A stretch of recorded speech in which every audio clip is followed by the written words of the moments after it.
नमस्कार मंडळी, पुन्हा एकदा स्वागत आहे तुमचं आपल्या एका नवीन अपडेट व्हिडिओमध्ये. मित्रांनो, जसं वडकी इंदी केसरीचं मैदान पार पडलं आणि त्या मैदानामध्ये बकासूर गटपात झाला आणि सेमीला पळाला नाही. त्यानंतर दुसऱ्या दिवशी घाणंदकरांच्या बाब्यासोबत बकासूर 3 फेरे पळून 2 आणि गुलालाचा मानकरी राहिला. त्यानंतर बकासूर आपल्याला 12च्या मैदानात दिसते आणि 9-12 या खटावकरांच्या मैदानामध्ये, महाराष्ट्र केसरीच्या मैदानामध्ये दिसला नाही. सगळ्यांना अपेक्षा होती 9-12च्या ओपनच्या महाराष्ट्र केसरीच्या मैदानामध्ये बकासूर पळताना दिसेल, पण बकासूर त्याही मैदानामध्ये आपल्याला पळताना दिसला नाही.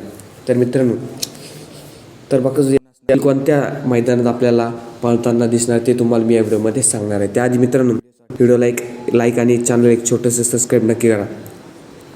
मित्रांनो, ज्या ओळखीच्या मैदानात 1 फेरा आणि ओळखीच्या दुसऱ्या दिवशी 6 डिसेंबर रोजी बकासूर 3 फेरे, असे टोटल 4 फेरे बकासूर 2 दिवसात पळाला. त्यामुळे बकासूर 2 ते 3 दिवस आरामावर होता आणि त्यामुळेच आपल्याला 7-12 आणि 9-12 या महाराष्ट्र केसरीच्या ओपनच्या आणि एक आदत एक दुसरा बैल या मैदानामध्ये दिसला नाही. तर मित्रांनो, या आरामानंतर बकासूर आता कोणत्या मैदानात पळणार ते तुम्हाला मी आता लगेच या व्हिडिओमध्ये सांगणार आहे.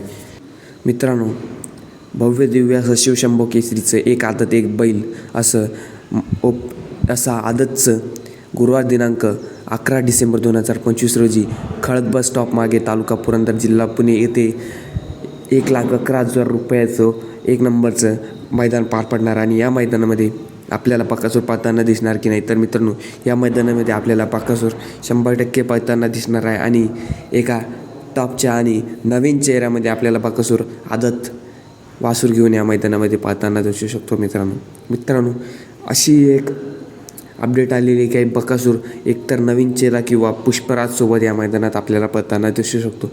जास्त तर चान्सेस आहे की नवीन चेहरा या मैदानामध्ये बकासूरसोबत आपल्याला बघायला मिळेल. मित्रांनो, व्हिडिओ आवडला असेल तर व्हिडिओला लाईक आणि चॅनलला सबस्क्राईब नक्की करा. अशाच अपडेटसाठी चॅनलला सबस्क्राईब नक्की करून ठेवा. धन्यवाद.